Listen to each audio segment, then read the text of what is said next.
Hey, y'all. This is your girl, Tony. Welcome to my reading of The Law of Success. We're on lesson number 7, which is enthusiasm. We're on part number 2, because the first part, you heard some of that, of course. Hopefully you listened to the whole thing. So like I said, this is part number 2 of the lesson number 7 of enthusiasm. Again, this is Tonetta Clay. I call myself Tony. That is my nickname. But welcome, y'all. Like I said, definitely hope y'all enjoyed this. This part of the lesson I'll be reading to y'all. And I'll just to let you. Also there'll be some information in the links in the notes. I guess I put it that way. In the notes.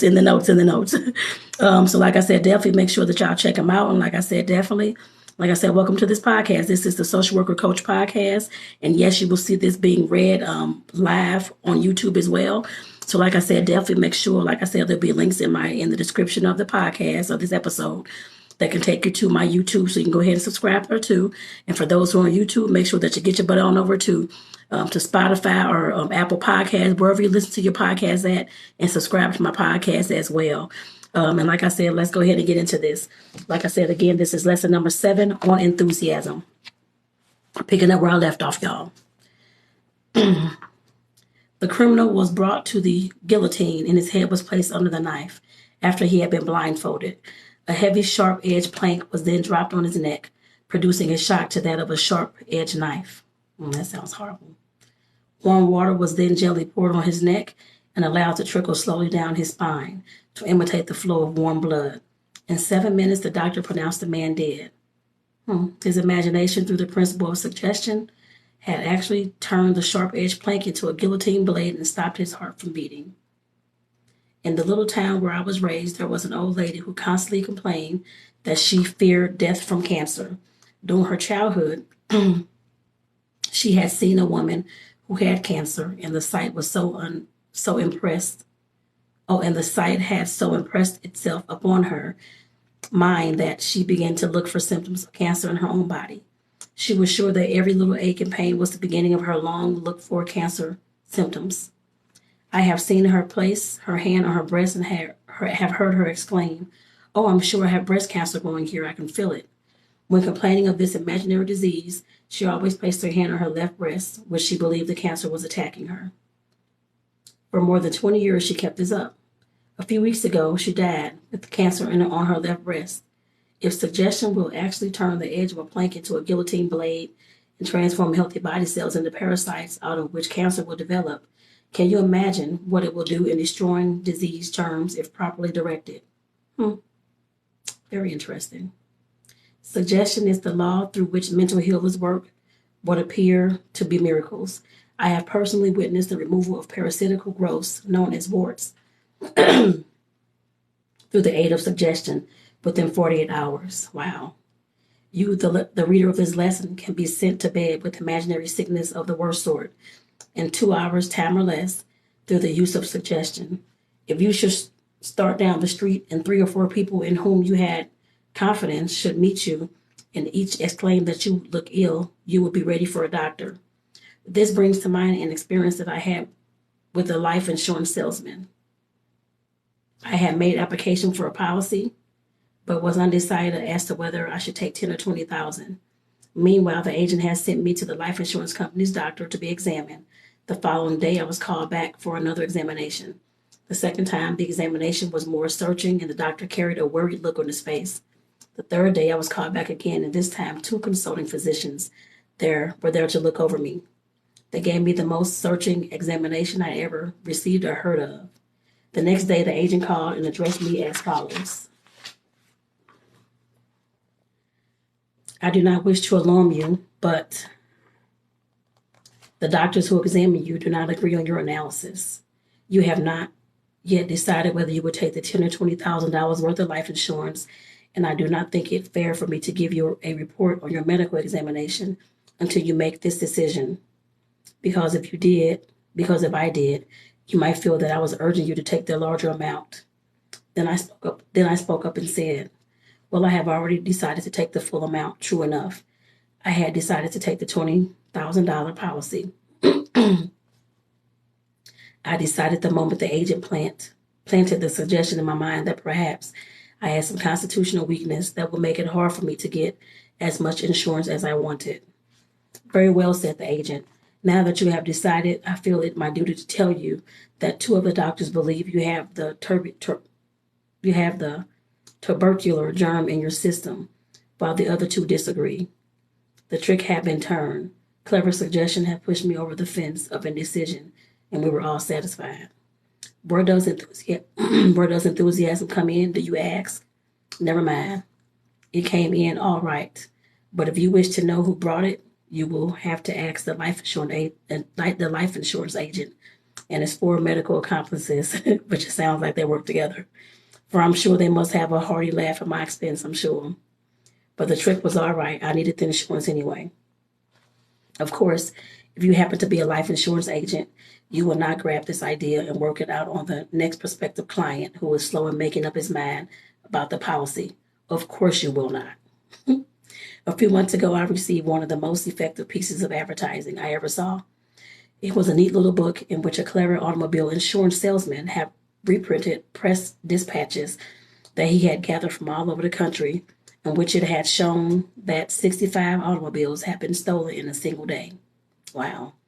On the back of the page of the book was this highly suggestive statement: your car must be the next one to go. Is it insured? At the bottom of the page was the salesman's name and address. Also his telephone number. Before I had finished reading the first 2 pages of the book, I called the salesman on the telephone and made inquiry about rates. He came over to see me, and you know the remainder of the story. Go back now to the 2 letters and let us analyze the second one, which brought the desired replies from all whom it was sent. Study carefully the first paragraph, and you will observe that it asks a question which can be answered in but one way. Compare this opening paragraph with that of the first letter by asking yourself, which of the 2 would have impressed you most favorably? This paragraph is worded as it is for a twofold purpose. First, it is intended to serve the purpose of neutralizing the mind of the reader, so he will read the remainder of the letter in an open mind attitude. And second, it asks a question which can be answered in one way, for the purpose of committing the reader to a viewpoint which harmonizes with the nature of the service that he is to be requested to render in subsequent paragraphs of the letter. In the second lesson of this course, you will observe that Andrew Carnegie refused to answer my question. Let me get some water, y'all.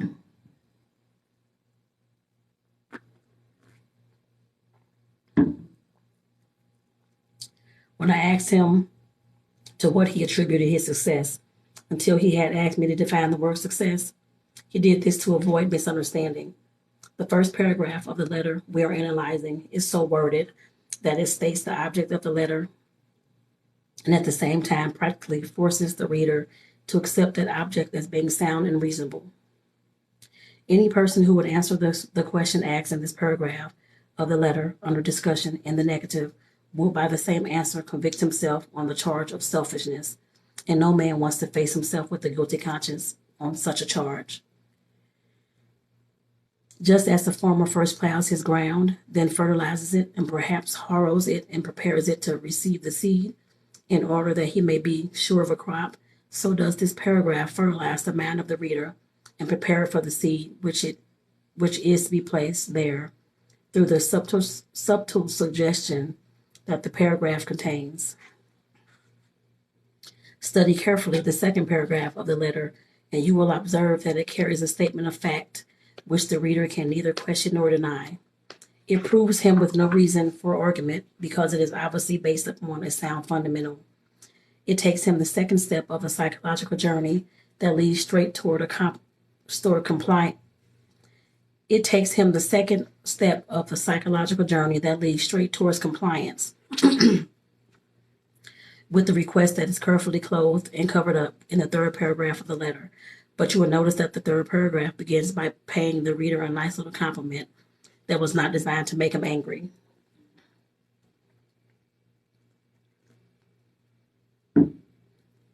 Therefore, if you will write me of your views as to the most essential points to be borne in mind by those who are offering personal services for sale, etc. Study the wording of the sentence together with the setting in which it has been placed, and you will observe that it hardly appears to be a request at all. And certainly there is nothing about it to suggest that the writer of the letter is requesting a favor for his personal benefit. At most, it can be construed merely as a request for a favor for others. Now study the closing paragraph and notice how tactfully concealed is the suggestion that if the reader should refuse the request, he is placing himself in the awkward position of one who does not care enough about those who are less fortunate than himself to spend a 2-cent stamp and a few minutes of time for their benefit.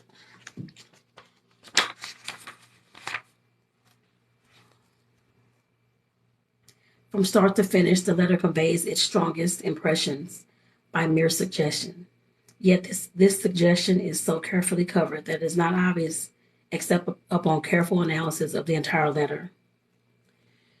The whole construction of the letter is such that if the reader lays it aside without complying with the request, he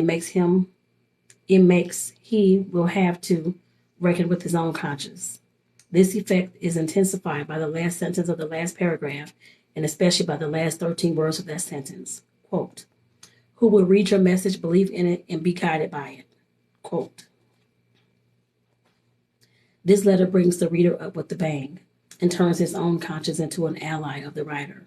It corners him just as a hunter might corner a rabbit by driving it into a carefully prepared net. The best evidence that this analysis is correct is the fact that the letter brought replies from every person to whom it was sent, despite the fact that every one of these men was the type that we speak of as being a man of affairs, the type that is generally supposed to be too busy to answer a letter of this nature. Not only did that letter bring the desired replies, but the men to whom it was sent replied in person. Oh, wow. With the exception of the late Theodore Roosevelt, who replied under the signature of a secretary. John Wanamaker and Frank A. Vanderlip wrote 2 of the finest letters I have ever read. Each a masterpiece that might well have adorned the pages of a more dignified volume than the one for which the letters were requested. Andrew Carnegie also wrote a letter that was well worth consideration by all who have personal services for sale. William Jennings Bryan wrote a fine letter, as did also the late Lord Northcliffe. None of these men wrote merely to please me, for I was unknown to all of them, with the exception of 4. They did not write to me to please me. They wrote to please themselves and to render a worthy service. Perhaps the wording of the letter has something to do with this, but as to that, I make no point other than to state that all of these men whom I have mentioned, and most others of their type, are generally the most willing men to render service for others when they are properly approached. It's a nugget right there, y'all. I wish to take advantage of this appropriate opportunity to state that all of the really big men whom I had the pleasure of knowing have been the most willing and courteous men of my acquaintance when it came to rendering service that was a benefit to others.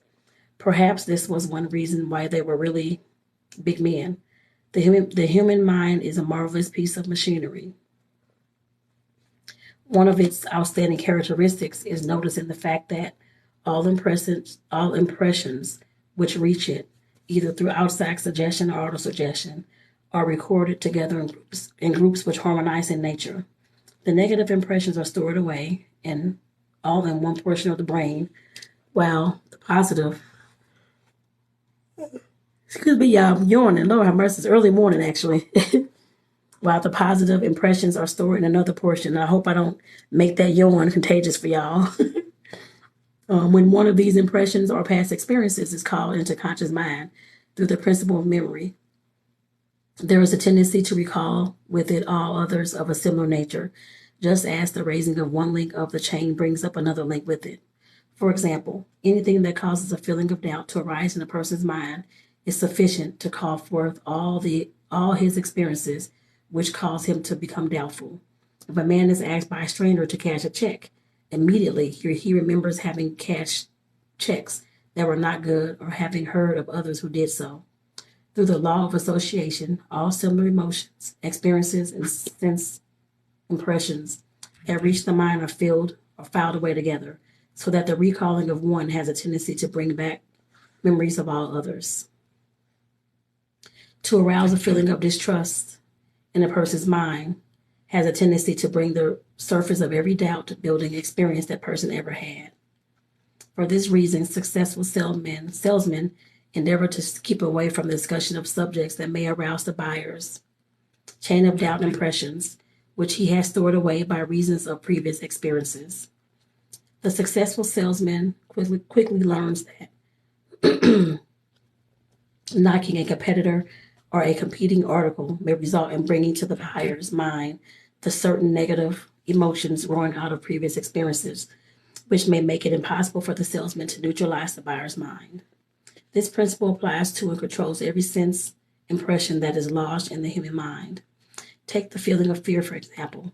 The moment we permit a single emotion that is related to fear to reach the conscious mind, it calls with it all of its unsavory relations. A feeling of courage cannot claim the attention of the conscious mind, while a feeling of fear is there. One or the other must dominate. They make poor roommates because they do not harmonize in nature. Like attracts like. Every thought held in conscious mind has a tendency to draw to it other thoughts of a similar nature.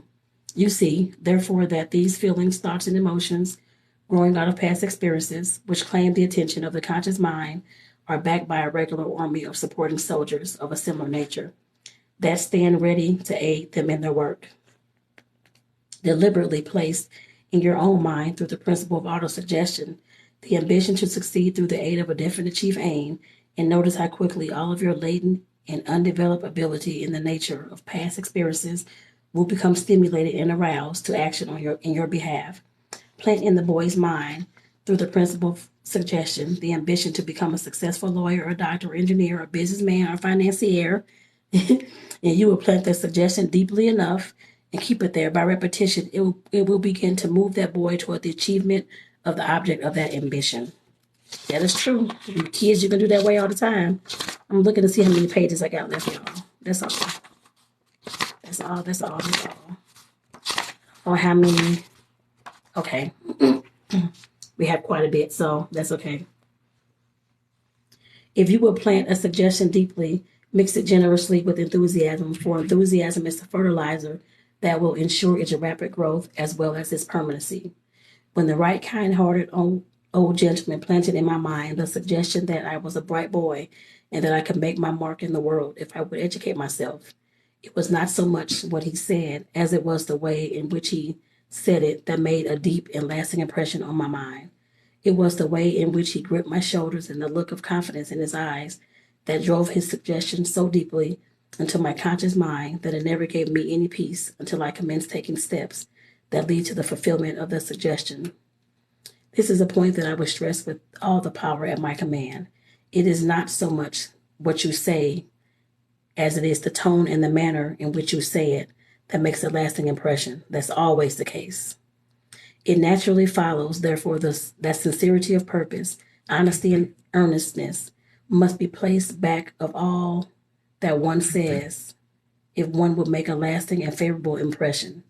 Whatever you successfully sell to others, you must first sell to yourself. Not long ago,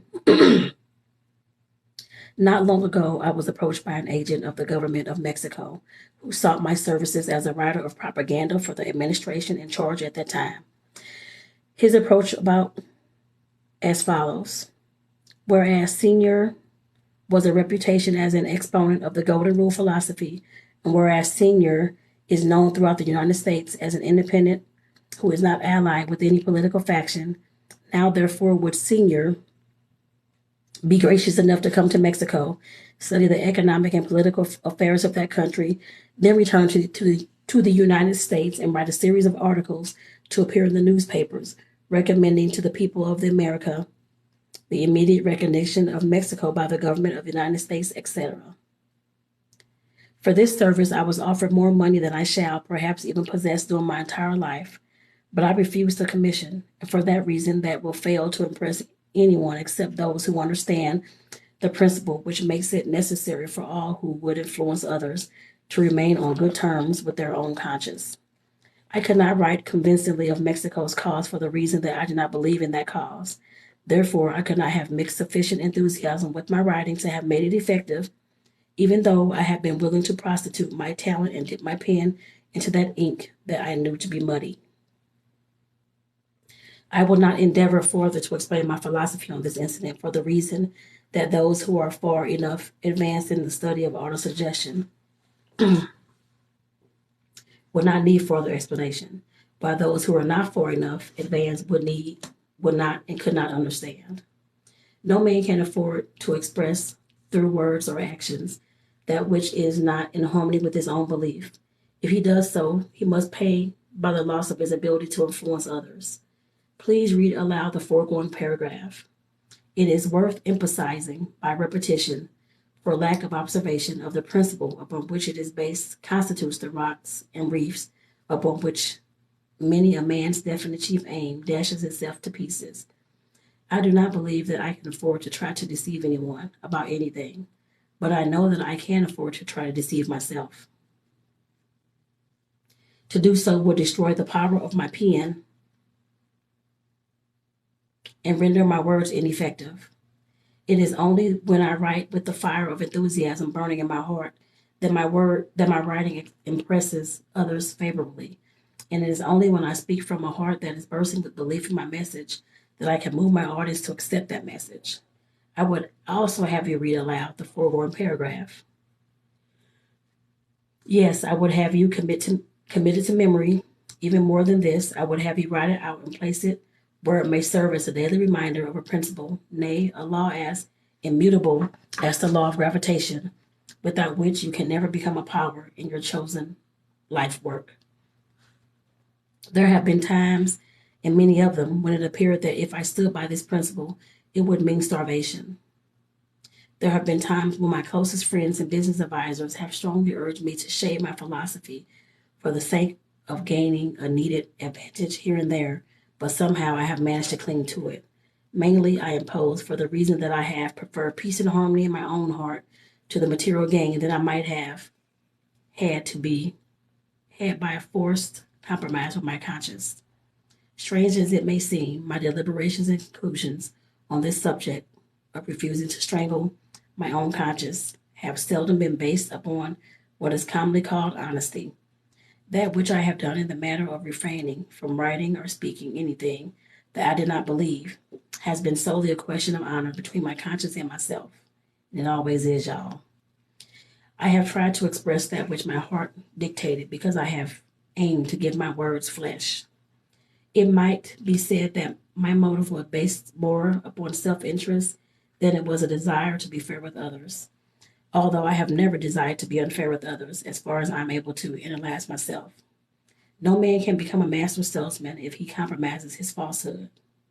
Murder will come out, and even though no one catches him red-handed in expressing that which he does not believe, his words will fail in the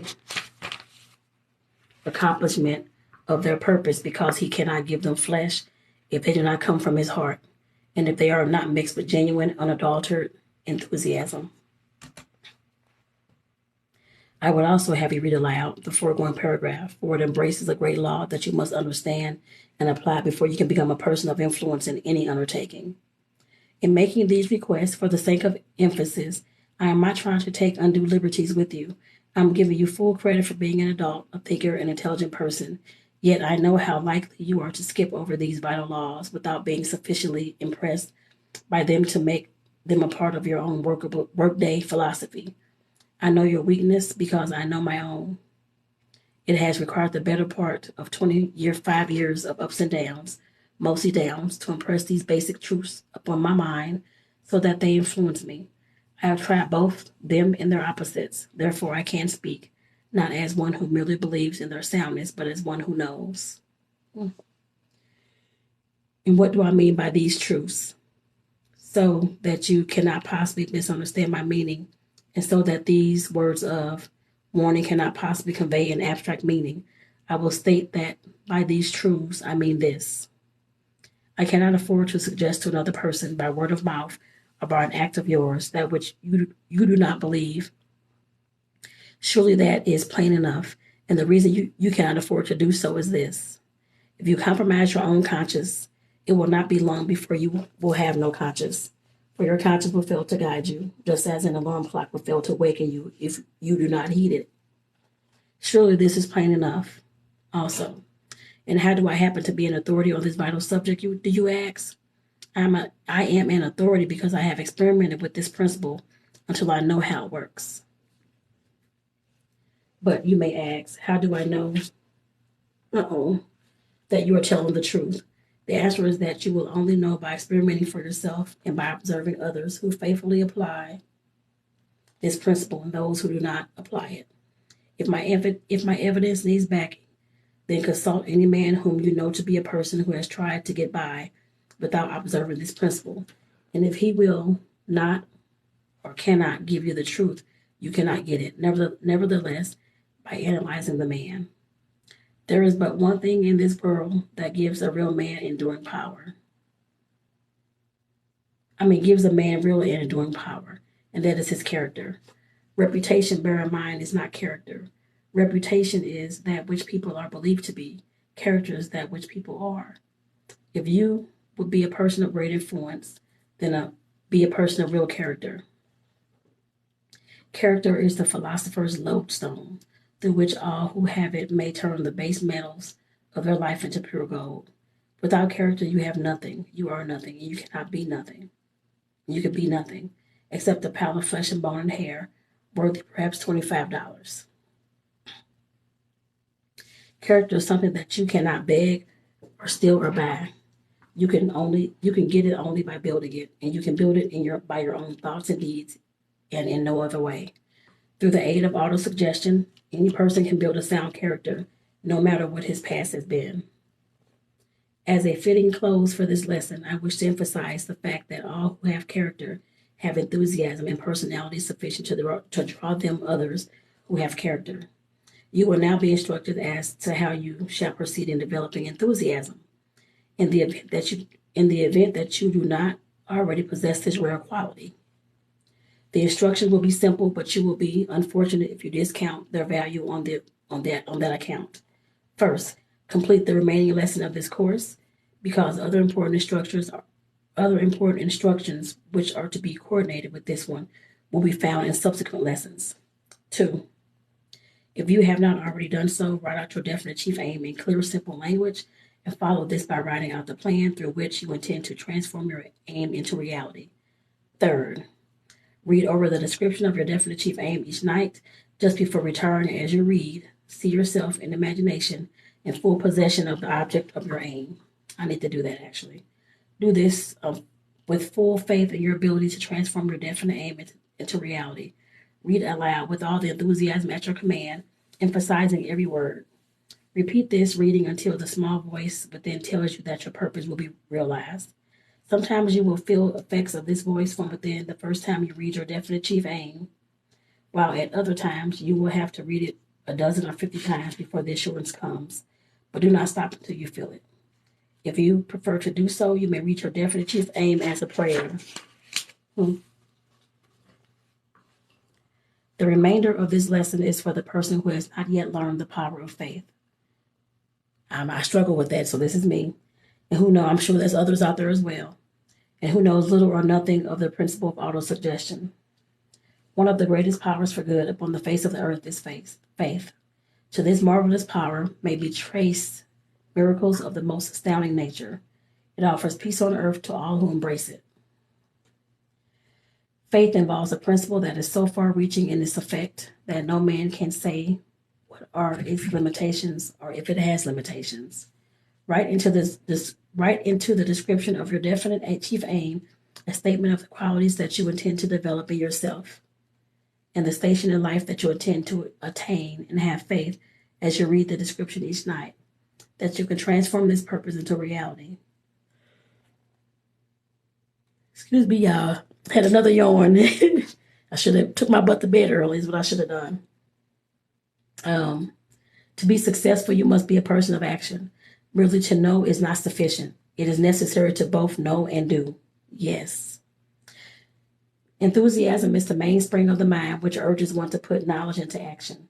Billy Sunday is the most successful evangelist this country has ever known. For the purpose of studying his technique and checking up on his psychological methods, the author of this course went through 3 campaigns with Reverend Sunday. His success is based largely upon one word: enthusiasm. By making effective use of the law of suggestion, Billy Sunday conveys his own spirit of enthusiasm to the mind of his followers, and they become influenced by it. He sells his sermons by the use of exactly the same sort of strategy employed by many master salesmen. Enthusiasm is as essential to a salesman as water is to a duck.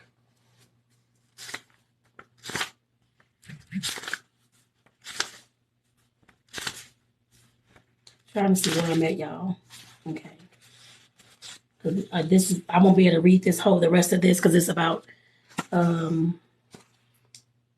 many pages is that? 13, 14 pages left. So I'll read as much as I can before I have to get to work, y'all. So let's keep that in mind. All successful sales managers understand the psychology of enthusiasm and make use of it in various ways as a practical means of helping their men produce more sales. Practically, all sales organizations have get-together meetings at stated times. Let me get some water, y'all.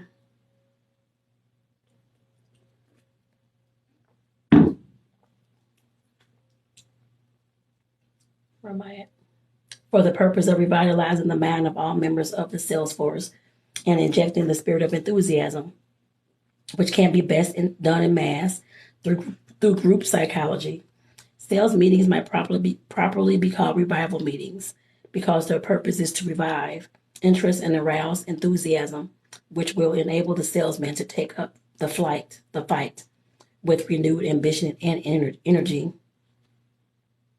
During his administration as sales manager of the National Cash Register Company, Hugh Chalmers, who later became famous in the motor car industry, faced the most embarrassing situation, which threatened to wipe out his position, as well as that of thousands of salesmen under his direction. The company was in financial difficulty. This fact had become known to the salesmen in the field, and the effect of it was to cause them to lose their enthusiasm. Sales began to dwindle until finally the conditions became so alarming that a general meeting of a sales organization was called to be held at the company's plant in Dayton, Ohio. Salesmen were called in from all over the country. Mr. Chalmers presided over the meeting. He began by calling on several of his best salesmen to get on their feet and tell what was wrong out in the field, that orders had fallen off. One by one, they got up, as called, and each man had a most terrible tale of grief to unfold. Business conditions were bad, money was scarce, people were holding off buying until after the presidential election, etc.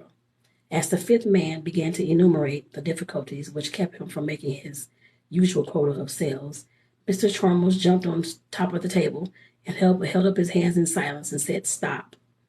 In order for this convention to come to a close for 10 minutes while I get my shoes shined." So y'all, I'm going to stop there.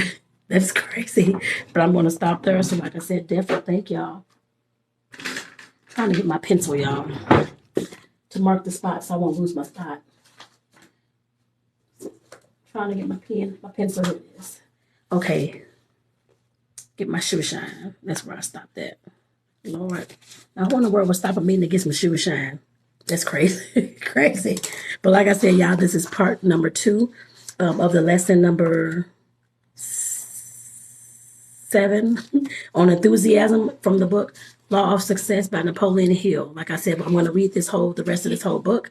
And most of these lessons are going to be in 3 parts because they're so long. So, like I said, the remaining about 10, 15 pages of this, lesson number 7 will be read in the next podcast episode. So again, of course, make sure that y'all are following this podcast. And for those who are watching on YouTube and those on the podcast, make sure that y'all are subscribing to my channel.